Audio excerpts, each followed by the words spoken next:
Mr. Gabriel, how do you feel about having an original swoon piece right here, just a block from your own art gallery? Well, I feel like we are on first world city, which we are.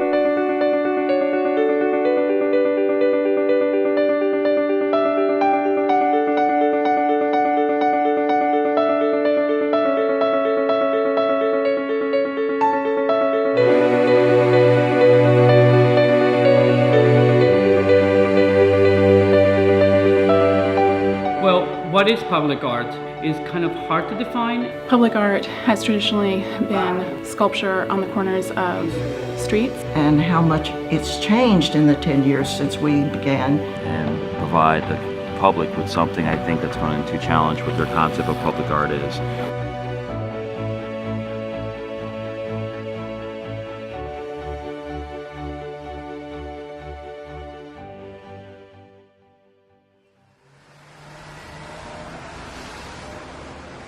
Site project started with a couple of people sitting around a table around 2003, and we realized that New Haven has an incredible set of resources in art museums for such a small city. But what we didn't have was temporary cutting-edge artworks that were put out in public spaces. We came to celebrating the 10th year anniversary, and we concluded that we would like to do a series on public art and what the potential that people are seeing in public art right now. So we called the series Catalyze and Celebrate: Commissions and Conversations. So the first one was bringing the street art muralist Swoon here.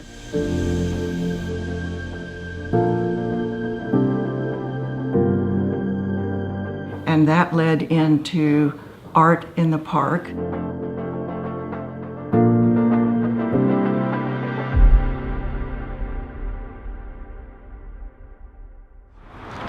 And I just finished this print right before I came here.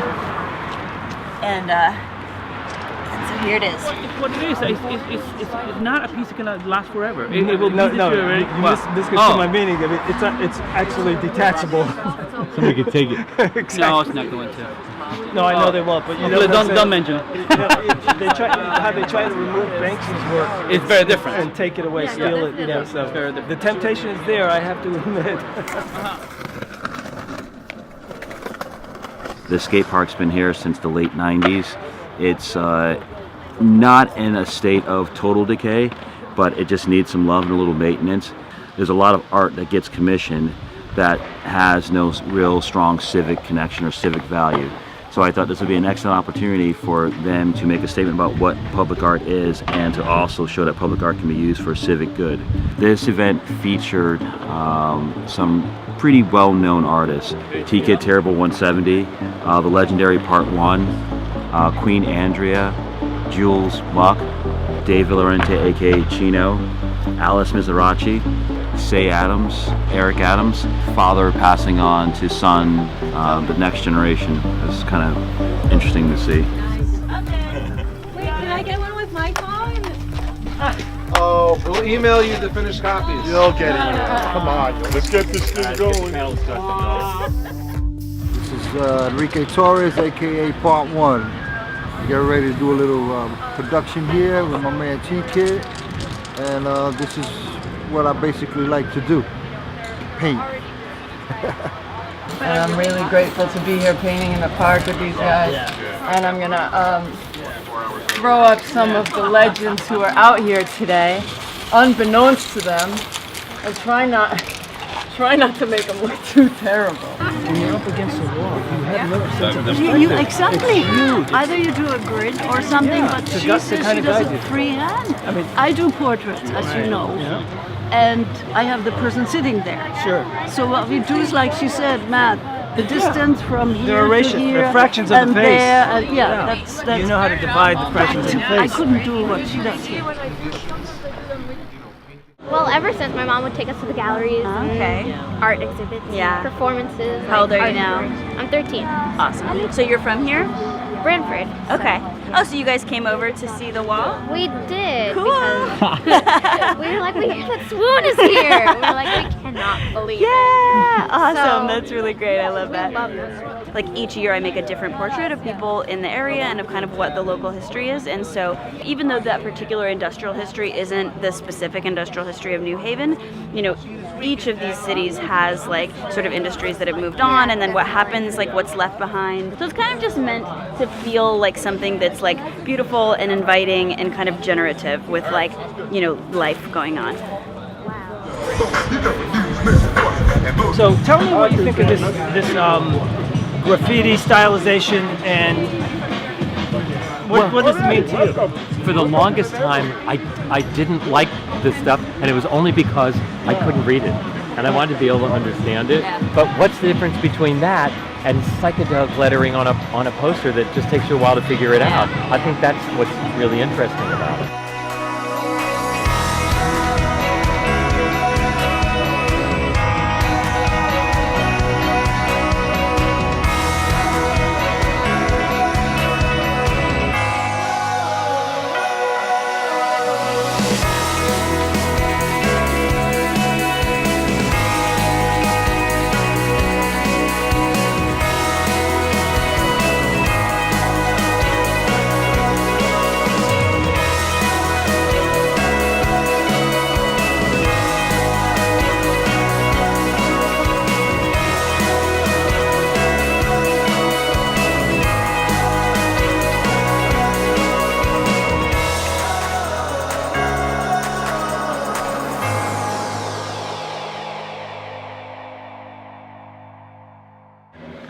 Say Adams was the lead graphic designer for Def Jam from the early 80s to the early 2000s. So he was responsible for imprinting what a lot of us know as hip hop to this point. You know, this is a beautiful subculture, but it's also an ugly one, and it's dark, and it's connected to so many negatives, and sometimes they can't distinguish between which of those negatives they're going to focus on. You know, to me, vandalism is a negative, but it's not the same kind of negative as robbing and killing and stealing.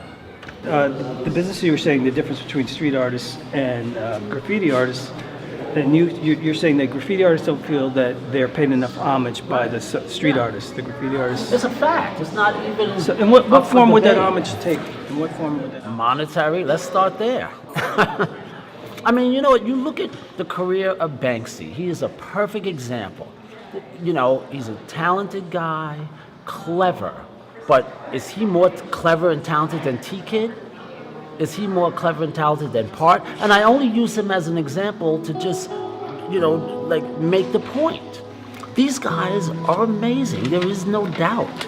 So why are they not getting the same love and respect? It's because, you know, the work that they do is born out of, you know, vandalism, and it still has that stigma attached. But do people take, you know, like peel one layer back to see the pure beauty of what they're doing? They just take it for granted that it's exactly what it was 30 or 40 years ago, and people just dismiss it. I think that there's a history of people being disappointed with graffiti and not being able to get past the word. But when you see what's going on here, and you see some of these big collaborative efforts that are going on around the world, it is undeniably art. There are no two ways around that. You gotta understand, graffiti is the ultimate form of communication, bro. We communicate with each other through graffiti. And what that does, it builds. It builds friendship, it builds communities, it brings people together. Why do you think graffiti? People know me from the Bronx to Beijing, China. The other day, my friend said this best thing to me about my work. She said, your works say to people, I am me. I mean, I am you, you are me. And it just, I was like, that's really perfect. It's that moment of like that like universal connection. And I'm hoping that by seeing this art, it might get them interested in it. And that's always a good thing when the youth are getting involved in art, no matter what type it is. It's really important for young people also to see artists at work and think that, you know, maybe it's something that they can actually do with their lives. I think a lot of people, you know, are a little nervous about art, and actually being able to come here and talk to the artists as they make the work is an amazing thing. And it feels good to come together and create and and stick together also. I live in Venice Beach, right? Venice Beach used to be the ghetto by the sea. If you have a bad neighborhood, you can't just throw a bunch of cops at the situation. But if the artists go in and make murals and make things beautiful, people feel safer. And it's all about a feeling.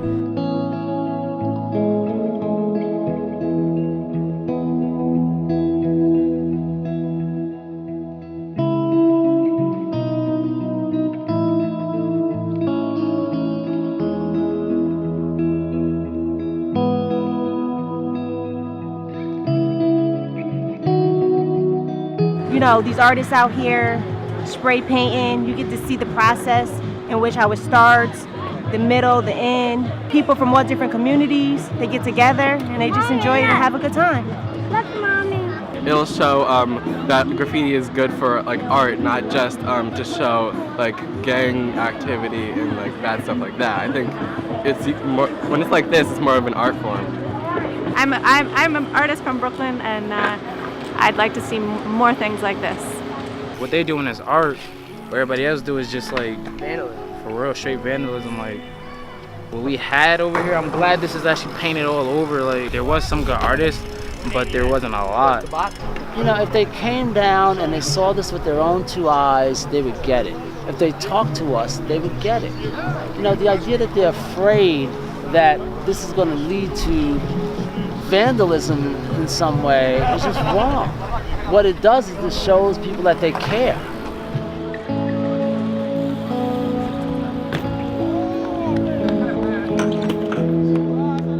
That came out real good, man. That came marked, man. I saw it out the corner of my eye and I said, is that what I think it is? I didn't, my girl comes to me and tells me, did you see yourself over there? I was like, get out of here. I'm Bruce Willis, okay?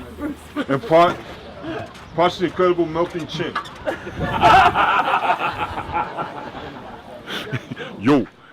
As you look behind me, what was a skate park is now an art park.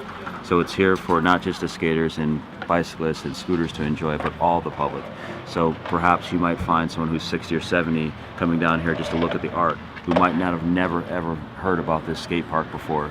But it's also going to highlight the issue that's possibly ongoing, that these kids need outlets.